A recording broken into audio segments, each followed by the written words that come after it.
Les clés de la ville. Parlons bien avec le fichier Amépi.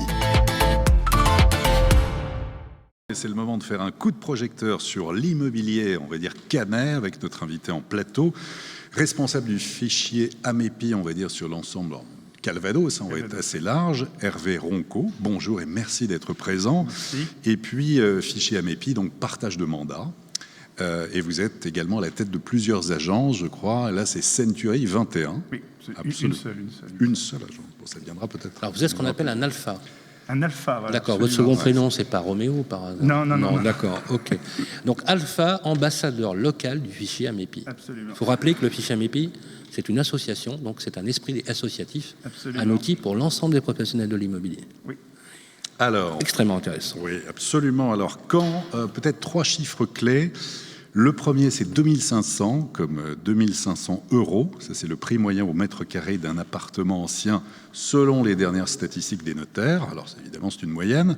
11 comme 11%. Ça, c'est la hausse des prix annuels à Caen. Alors, est-ce qu'il y a eu un effet rattrapage ou est-ce que cette dynamique aussi, on peut l'interpréter comme une dynamique va se poursuivre? Ce serait intéressant d'avoir votre point de vue. Et puis 230 000 €, ça c'est le prix moyen d'une maison ancienne à Caen avec une hausse annuelle plus modérée, on est autour de 3%. Caen, en tout cas, qui est toujours bien classé dans le palmarès des villes où investir. Alors vous qui êtes l'un des meilleurs spécialistes de l'immobilier canet, vous allez nous éclairer. On va prendre avec vous les clés de la ville, peut-être aussi les clés des champs. Et tout d'abord, en cette période particulière de crise sanitaire, comment se porte le marché immobilier à Caen?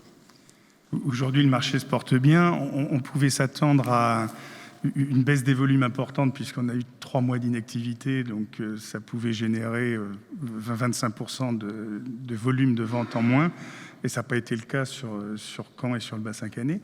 Donc c'est plutôt encourageant. Ça met en relief l'attractivité du territoire. Oui. Il y a une attractivité du territoire.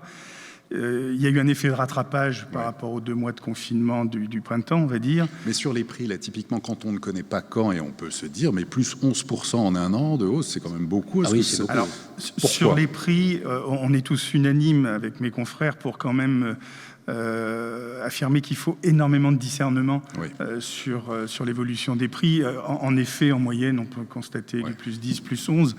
On peut constater aussi des prix à la baisse sur certains types de biens. Exemple, des biens qui vont être énergivores, qui vont...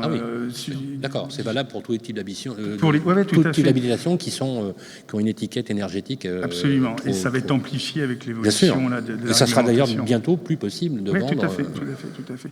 Donc il faut quand même beaucoup de discernement, et sur Caen et sur le bassin canet. Alors, non, mais justement, vous qui êtes vraiment le spécialiste dans le domaine, si l'on devait prendre une photo aujourd'hui avec différents quartiers, on prend un peu de recul, quelle est l'évolution? Quels sont les secteurs les plus demandés, peut-être les plus chers ou les plus abordables? Où investir à Caen, voilà, quels sont dans le ranking un petit peu des quartiers? Le centre-ville historique reste toujours forcément une valeur de référence. Donc là, des prix moyens au mètre carré, on est à combien à peu près? Des prix, oui. Certains de mes confrères canets m'annonçaient tout à l'heure à plus de 4 000 € du mètre carré. Ah oui. Ah, quand même. Donc on est loin, en effet, des chiffres annoncés autour des 2005. D'accord.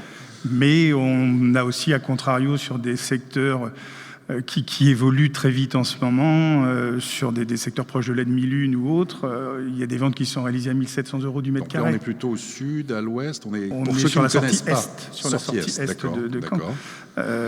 Où récemment, une maison 90 mètres carrés s'est vendue 180 000 €, mais c'était une maison dans laquelle il y avait énormément de travaux à réaliser, travaux structurels et travaux de confort à rapporter.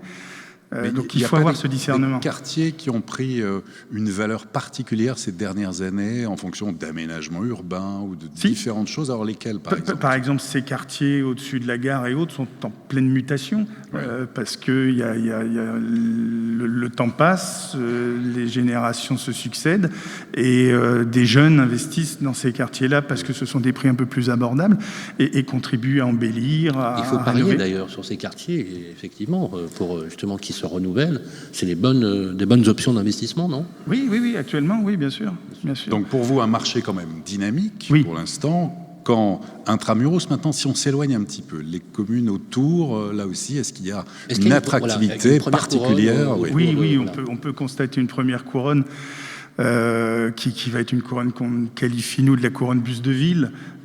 Mais il y a un attrait qui est important sur notre secteur, qui est déterminé par la facilité des réseaux routiers. Donc on a des réseaux Caen Ouistreham, Caen Douvres, Caen Courseulles qui sont assez facilitants historiquement, qui ont plus de 25 ans, 30 ans d'existence. Donc ce sont des secteurs qui sont entre Caen et la mer, on va dire. Donc il y a l'attrait de la mer, inévitablement. Mais vous avez aussi des nouvelles voies qui sont, alors je n'ai pas les dates précises en tête, mais qui ont peut-être 15 ans, les voies du Zénith, 15-20 ans, les pénétrantes par le Zénith et autres, qui ont contribué à développer des secteurs comme Éterville, Louvigny et autres, qui ont contribué à tirer le marché immobilier. Et est-ce que la ville de Caen fait partie de ces communes, en fait, ces villes qui ont attiré des Parisiens notamment, ou d'autres venant de l'extérieur, depuis tous les effets de la crise sanitaire avec ses impacts, est-ce qu'il y a une fuite des Parisiens, ou est-ce que c'est une...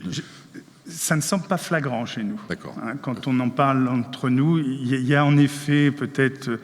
mais c'est un épiphénomène encore, c'est pas flagrant, on ne ressent pas des vagues de Parisiens qui viendraient investir. Et vous, Joël Bruno, est-ce que vous sentez les impacts effectivement d'une nouvelle population avec la démographie peut-être vous êtes sur une démographie positive ici?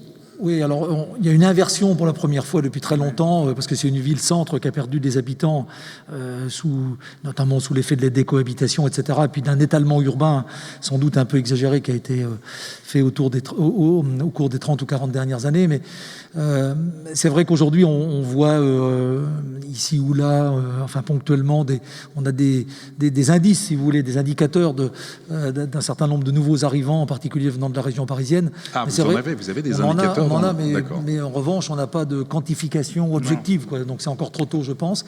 En revanche, ce dont je suis persuadé, c'est d'ailleurs on y travaille, c'est qu'on a...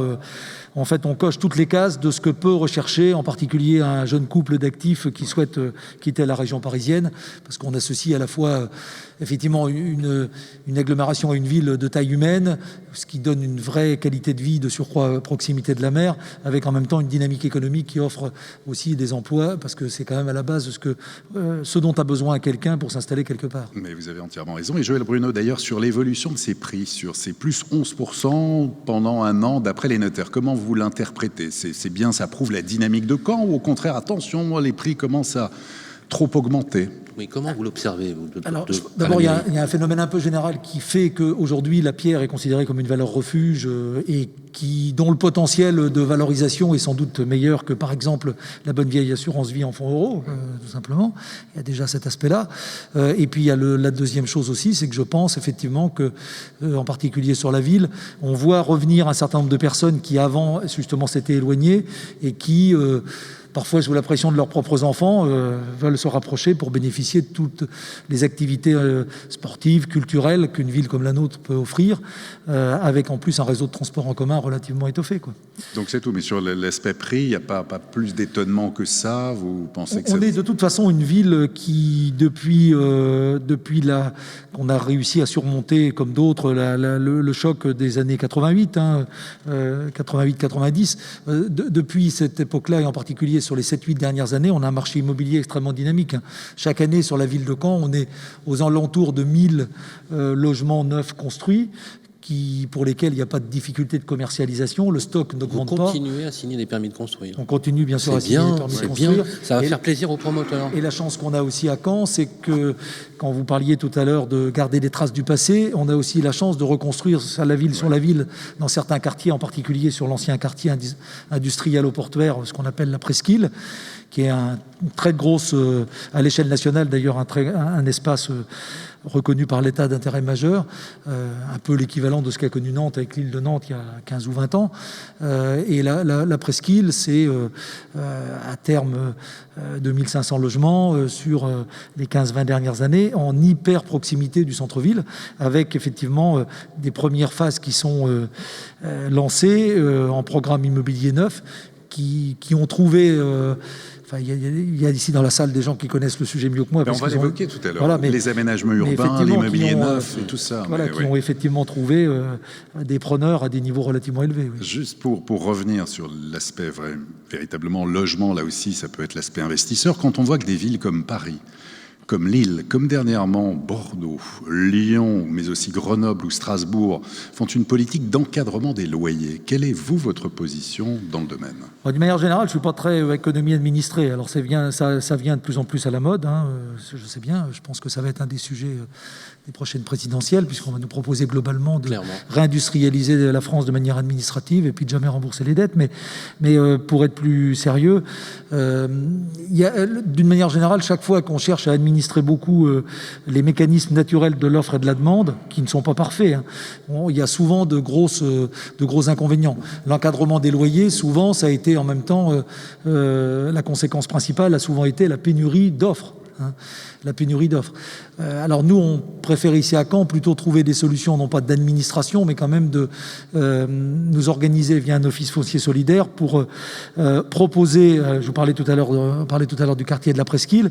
Sur la Presqu'île, vous aurez sur 100 logements, vous en aurez 30 qui seront en logement social et vous en aurez 20 qui seront en accession à la propriété sous forme d'office foncier solidaire. C'est que les gens n'achèteront jamais le foncier, mais uniquement l'appartement, ce qui nous permettra d'accueillir ce qu'on pourrait appeler une classe moyenne, en particulier des jeunes couples. Pas d'encadrement des loyers, en tout cas à Caen. Enfin, en tout cas, c'est pas du tout. C'est la loi de Jean-Luc Laglaise, effectivement, qui permet de séparer le foncier du bâti et qui permet un accès plus facile. Le taux de logements sociaux à Caen, il est de combien ? On est un petit peu moins de 30%. Ce qui est une caractéristique de la ville par rapport à d'autres peut-être, c'est qu'on a en revanche un certain nombre de quartiers qui sont uniquement de logement social, sur lesquels il y a eu de gros efforts de fait depuis 15 ou 20 ans dans le cadre des opérations de renouvellement urbain.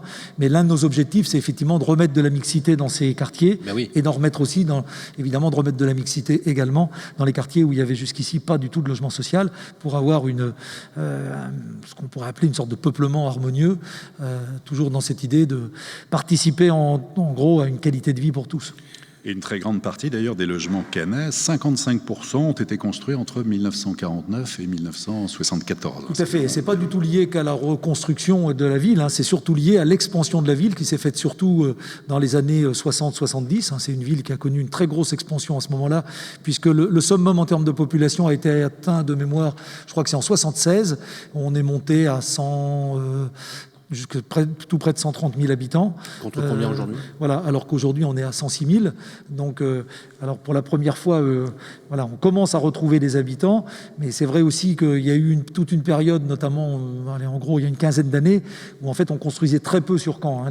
Les règles d'urbanisme étaient extrêmement précautionneuse, je ne sais pas comment il faut le dire, ce qui fait que effectivement ça avait participé en quelque sorte à limiter la reconstruction et il faut aussi que nous gardions de toute façon une offre de neuf, parce que le neuf c'est aussi une autre manière d'habiter, c'est aussi des nouveaux produits qui sont proposés et ça participe évidemment à l'attractivité. C'est un sujet d'ailleurs qu'on va développer tout à l'heure dans l'émission. Vous vouliez poser une question? Oui, Ferronco. Dernière question, et là vraiment on a besoin, il faut se mouiller un peu, vos bons conseils avec 150 000 euros ou avec 200 000 euros, qu'est-ce que l'on peut acquérir à Caen ou la région actuellement? Quels sont vos conseils? Aujourd'hui, avec 200 000 euros, on achète un appartement de 3 pièces. 3-4 pièces. Quel secteur? En périphérie du centre-ville. Oui. Et on achète une maison vraiment là, en périphérie de la ville, avec des travaux. Quel type de budget, typiquement, pour une maison assez grande Aujourd'hui, le cœur de cible de la ville de Caen, c'est 250-270 000 euros. Mais très rapidement, on est entre 250 et 300 000 euros. Il faut flirter avec les 300 000 aujourd'hui pour trouver une maison avec... mobilité, axe autoroutier. Tout à fait. Mais est-ce qu'il y a des opportunités? Est-ce qu'il y a des endroits particuliers ou pas? Je vous trouve très... Je vous trouve très sage. On est là aussi. Figaro Immobilier, on a besoin de savoir. Enfin, dans chaque ville, on demande, dites-nous un petit peu, révélez des petits secrets, des petites choses. Il y a des secteurs... Venoy fait partie des secteurs attirants. C'était le stade de foot où il y avait il y a ces secteurs-là, avec justement un secteur qui a été urbanisé dans les années 70, donc qui peut être embelli, donc avec des conditions d'accès, avec des prix un peu moins élevés, mais des secteurs où il y a du droit à construire sur les terrains, des choses comme ça. Donc ça permet de faire des extensions, ça permet de rebondir pour un couple de primo. Une opportunité. Oui, je pense qu'il y en a d'autres. Hein. Je suis moins spécialiste. Mais bon, quoique en tant que maire, je m'interdise évidemment d'investir dans ma propre ville.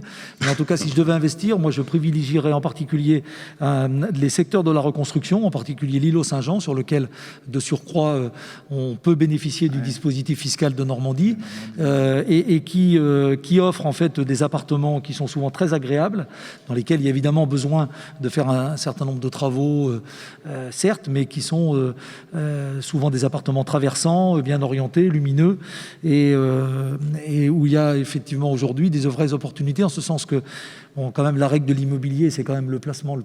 Oui.